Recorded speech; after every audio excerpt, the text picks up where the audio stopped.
Delightful day mga kabrigada! This is Brigada Inzayang. And this is Brigada ang Tisay. Kinaiya na gyud sa mga Pinoy mga kabrigada nga ganahan gyud kaayo og dagat. Pag naay mga birthdays, anniversaries, or bisan unsa man nga mga celebration, dagat gyud ang adtuan. Or kung naay mga couples nga gusto mag-date, mga travelers inside and outside Mati City, or even the solo travelers, dili gyud mawala sa ilang bucket list ang dagat.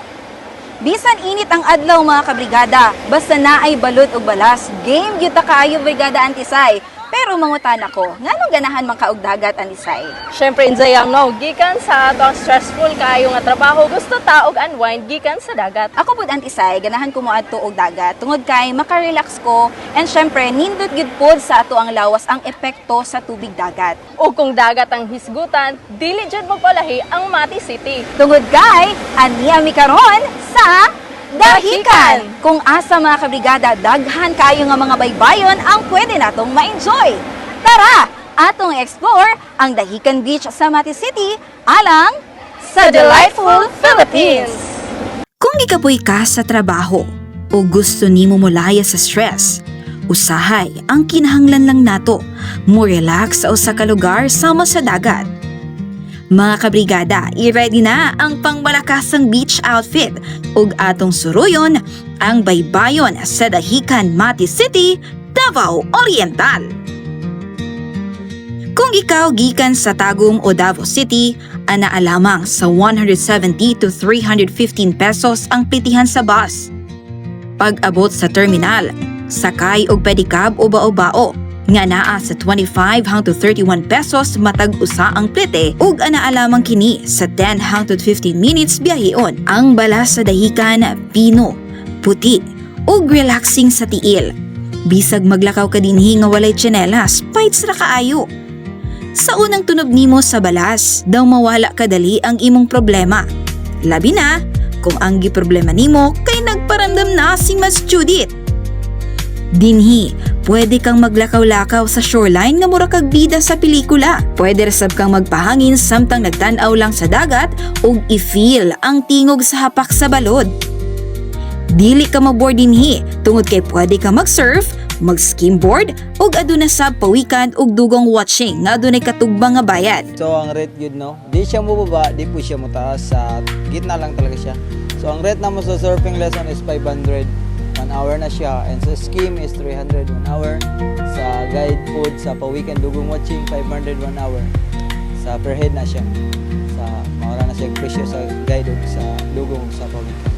Gani, wala na mo gipalampas ang higayon nga maka-experience usab sa surfing kauban si Brigada ang Tisay. Gitudloan na sa mi kung unsa ang mga saktong buhaton sa paggamit sa surfboard. Kini ang among first time nga nakasulay og surfing. Ug dinhi among nasagubang ang hapak sa balod. Ang among goal, makatindog lang og dugay sa surfboard, okay na kaayo. Apan, sa sugod pa lang, taas ra ang 3 ka segundo nga makatindog og dugay. Pero matod sa panultihon, practice makes perfect. Ug amo nang hinay-hinay nga nakuha ang momentum. Achievement unlocked! Nakahinabisab namo si Anthony Gabiola, usa ka surfer ug usa sa mga instructor sa surfing. So nganong piliyon man Dahican because it's beautiful kuan man gyud ato ang kuan go destination diri sa Mindanao. So mao ni ginadayo sa atong mga turista. It becomes Dagamantay Island, Poada Island, so Waniban Island ana. Dagan masuruyan diri kung gusto mo man ni sa Mati. Anira mo sa makita na sa Davao Oriental. Dagan gid kayo og gusto pa sila magkuan, makakitag pawikan.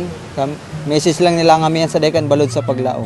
Ang Dahican Beach dili lang lugar alang sa kalingawan, kundili usasab ka importanteng habitat sa pawikan. Adunay turtle hatchery nga giatiman sa mga local volunteers ug environmental groups dinhi.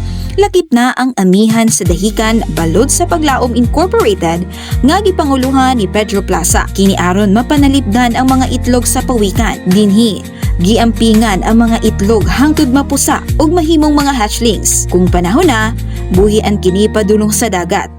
Usa ka talagsaong talan-awon nga nagpakita kung giun sa pag-atiman sa komunidad ang kinaiyahan. Nahinabi usab namo dinhi si Peter Plaza, 16 anyos, nga dunay kahibalo mahitungod sa pag-atiman sa pawikan. Mawala mo kung sila diri wala nang bugay tay ga-maintain sa tong balance sa ecosystem good. Then ang isa pod is sila po'y gatag og nutrients sa itong mga buhangin kay pag once mangitong na sila sa isa ka lugar or isa ka shoreline, it means na kuan yun na siya, healthy yun na dira na part sa lugar. Ang presensya sa pawikan usa ka timailhan nga buhi ug limpyo ang baybayon. Akong mensahe lang is i-keep lang nato tong lugar og clean kay pag once magud mahugaw na tong isa ka lugar, wala na bisita or tourist mo adto, di na mo gwapo tong lugar tungod kay wala na siya napuno na siya hugaw, basura, then wala na po tay tourist. Maong sa matag bisita, ginaauhag ang tanan nga magbantay sa kalimpyo ug mutahod sa kinabuhi sa dagat. Aron ang sunod nga henerasyon makasinati gihapon sa katahom sa dahikan. Tungod sa maong mga paningkamot, ang dahikan dili lang lugar sa pahulay ug kalingawan, kundili lugar usab kini nga makatudlo unsaon pag-atiman sa kinaiyahan. So paibalo sa lahat, no, sa lahat ng nakikinig ngayon dyan, social media natin, Nationwide ba tayo ngayon?